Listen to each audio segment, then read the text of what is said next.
zaraiko aminao amin'izao fotoana izao ny arina anaky enina eo ny arina izay efa nomen'i Jesosy antsika mahaimaim-poana mba hiarovantsika ary miaramila an' Jesosy, mba hiaro antsika eo amin'ny fiainantsika. Reto avy ary ny rahan'i Jesosy takio isan'andro isan'andro, ny rahan'i Jesosy hiaro anao n'aiza n'aiza le anao.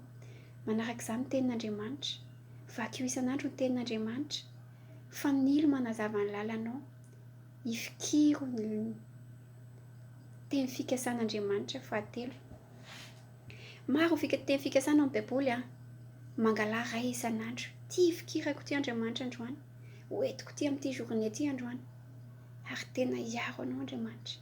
Fahaefatra, fanahy masina, takio isan'andro koa ny fanahy masina, fa io no hery afo mampirehatra ny ao anatinao, mampafana ny ao anatinao, manazava ny lalanao, jiro manazava io fanahy masina. Fadimy, ny vavaka, ny vavaka aza mitsahatra na eny an-dalana n'aiza n'aiza le anao, vavaka manova zavatra, mifanerasera amin'Andriamanitra matetika. Fahaenina, ny finoana,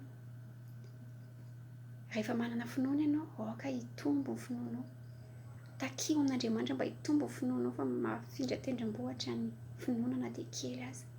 Raisy zany, ary mafy amin'Andriamanitra zany. Ireo enina ireo no tanisaiko aminao androany, ireo ny ao amin'ny baiboly. Raisy zany amin'ny anaran'i Jesosy, ataovy bebe kokoa noho ny hatramin'izay, ampitomboy ny arina ao manatinao, satria arakaraka ny androsoanao amin'ny ara-panahy dia mitombo koa ny ady hatrehanao. Plus on avance, plus on est attaqué. Tsy fotoana hierikerehana na toritoriana intsony rehefa mandroso eo amin'ny ara-panahy miaramila. Sady raha ohatra ianao ka manena ny vitesinao, ao aorianao mpanenjika anao, fahavalonao, ho tratrany ianao dia ho hitsakitsahany eo, tohizo ny dianao, tafio ny fiadianao, mba tsy ho tratrany fahavalo ianao. Aza miherikerika koa, raha mierika ianao, ohatra ianao mandeha ny an-dalana, raha miherikerika be ianao, mety ho tafitohana, tsy hitanao ny tena tokony hizoranao.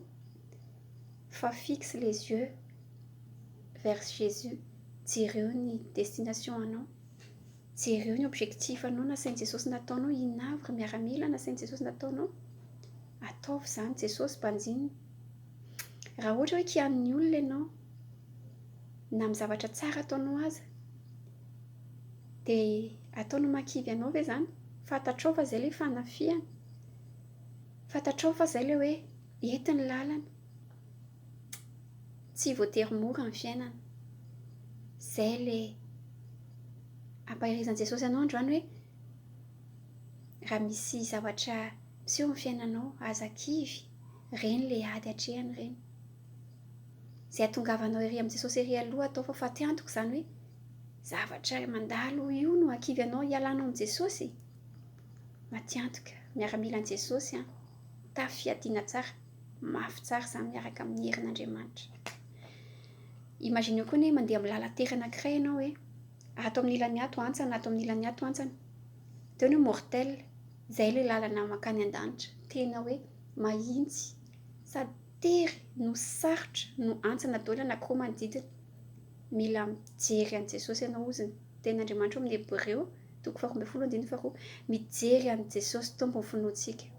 Ery aloha ery Jesosy izy mpanjinina. Eo ny tanjonao ho ery amin'i Jesosy, anao izay sitrapon'i Jesosy, aza miherikerika. Raha miondrika ianao dia fanina amin'io lalana tery sady sarotra io, fanina ianao raha miherikerika, raha miondrikondrika. Fa masonao atrakao, aza miondrika fa mijery an'i Jesosy ianao. Aza miherikerika koa fa sao dia tafitohana. Izay ny tenin'i Jesosy androany. Dia ao amin'ny Efesiana 4:12 hoe tafio avokoa ny fiadian'Andriamanitra mba azonareo hifamahatra amin'ny fanangoleny devoly. Tandremo tsara ireo teny ireo, tandremo aoka ho tafianao avokoa ilay fiadiana rehetra efa nomen'i Jesosy ireo.